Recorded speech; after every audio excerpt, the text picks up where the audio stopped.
We are at the end of the Riftbound Unleashed spoiler season and now have a full view of what to expect with the upcoming metagame shift in May when the set finally releases in the West. Now, there are some obvious standout leaders. Diana looks to be a major contender next season with a hell of a card pool to work with. LeBlanc looks to have a very interesting style of play. And even old leaders like Leona are getting scrutinized and re-evaluated as discussed last video. Vex leader, however, kind of sucks. Your reward for running her is to get to draw one extra card every time you match a hold for a point. A card advantage given that straight up worse than Draven's.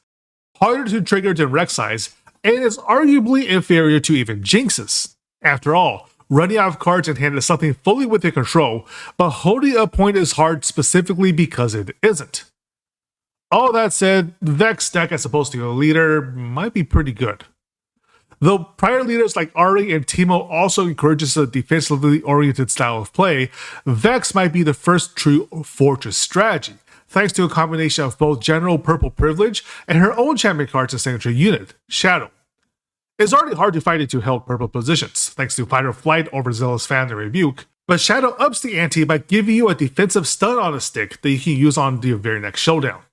This is coupled with Vex's champion abilities, in green, to auto-move herself to the relevant battlefields whenever an enemy unit is stunned there, reminiscent of her League of Legends ult, and in purple to just straight up stun and prevent movement for any newly cast unit so long as she's already at a battlefield herself.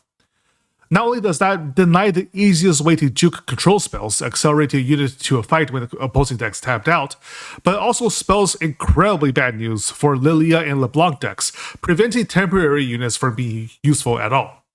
And sure, the next meta has a lot of anti-control functions as well. Counter spells, even orange gets a unit protecting one, yellow gets a board wipe to wipe out her positions, etc.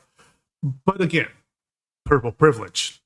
Spells are only as useful as your ability to access them, and Vex's top end is probably going to be triple Mind Splitters and ways to recast it. So the question is now, how emo does a potential Vex meta make you feel?